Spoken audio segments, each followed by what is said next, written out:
Welcome back. Namibia and South Africa, along with 12 other African states, were among 32 UN member states that abstained from voting on a General Assembly resolution calling for Russia to pull out its troops from Ukraine. The resolution, whose vote occurred on the eve of Friday's first anniversary of Russia's invasion of Ukraine on February 24 last year, called on Moscow to stop its aggression against Kyiv by withdrawing its troops from the neighbouring country. For an in-depth analysis, I'm joined now by Oliver Dickson, a broadcast and political commentator from South Africa. Oliver, good evening and welcome to the Daily Roundup. Good evening. Thank you so much for having me. Oliver, why did African member states choose to abstain from voting for the adoption of this resolution? African states, by and large, especially in Southern Africa, are starting to realize more and more that a blind allegiance to the West, and in particular to America, it doesn't yield the level of political dividend that they had hoped it would. But they're also realizing that there's very little consistency in the American foreign policy regime and framework that its partners in NATO are abiding by.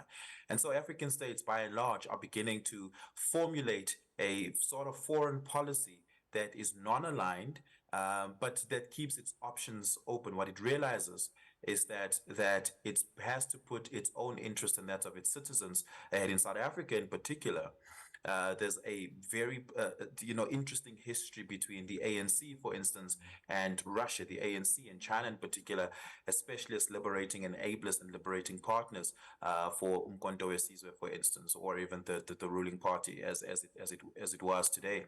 And to that effect, they're realizing that there may be benefits to be yielded from that and are looking towards strengthening that relationship. And so what you will see by and large in SADC is the opening up of options towards that, and not just a blind allegiance to the West and NATO. What would their support have meant for their international relations? Look, what it means for America is that you keep intact that level of trade. South Africa in particular is a massive, America is a massive trade partner to South Africa, right? In fact, it's South Africa's second biggest trade partner.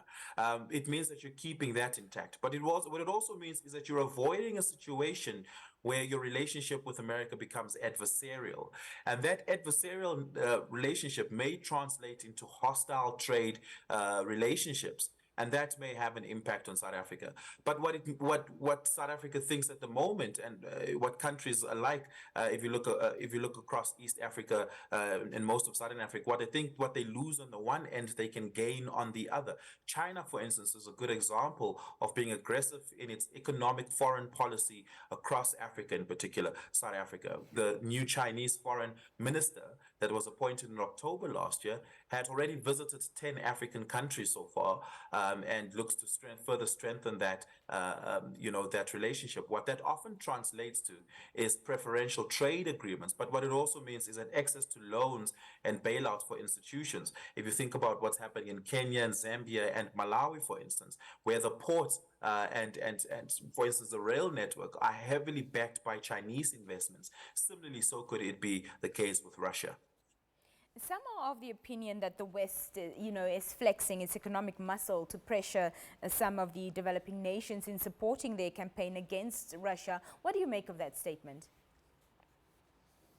It certainly is the case, but it's not necessarily nefarious or insidious, right? It's natural for a country to try and garner as much support as it possibly can. And given that America realizes that China is pursuing Africa aggressively as a trade partner and as an alliance partner as far as military operations are concerned, this is why, for instance, China has joint military operations with South Africa at the moment. As far as mineral resources are concerned, China, for instance, depending on countries like South Africa, like Namibia, Lesotho, Botswana, and the Congo by and large for mineral resources.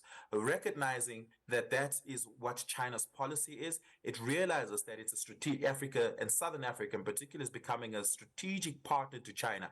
If you can sever that relationship, then you as America are winning the battle against China. And that really is why it is aggressively pursuing to cut South Africa, to cut Southern Africa and East Africa by and large away from China. And this is why you would see that flexing of the muscle at the United Nations Security Council, for instance, and if in the AGOA trade agreement, for instance, that so many African states are benefiting from. Would the countries that abstained or voted against aren't they not setting themselves up for some sort of sanction against the main sponsors of this resolution, namely the US and the EU? It is unlikely that the US would, by and large, place a blanket sanction over abstaining countries. It may well consider placing a sanction against countries that voted in favor of Russia, right? But abstaining countries have reasonable argument to make and say, hey, look, we're still applying our minds and evaluating the facts. We don't think it is as common as common sense and commonplace as you make it out to be. There's a case and a debate to be had in that instance. And so abstaining nations, I think, are relatively protected. Oliver, in your view, should the developing world then remain non-aligned in the war in the Ukraine conflict? And if so, why? No, I think it's a moral failure for the developing world to remain non-aligned, in particular for South Africa to remain non-aligned, right? Very specifically because we have a shared history of war and genocide and pillage. And what we're doing here is that we're failing that moral history. What we need to be able to do is call out the wrongs that Russia are committing, because it's not a war between equal partners here.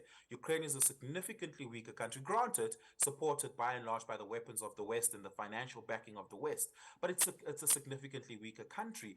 Putin has fallacious pretexts for which he entered this war, and I think that needs to be evaluated. What we're doing here is we are remaining neutral when there is a clear aggressor, when there is a clear moral evil at play, and we need to be able to pick a side. Oliver Dickson, thank you so much for joining us here on the Daily Roundup. Thank you for having me. That was broadcaster and political commentator from South Africa, Oliver Dickson, speaking to us. We'll be right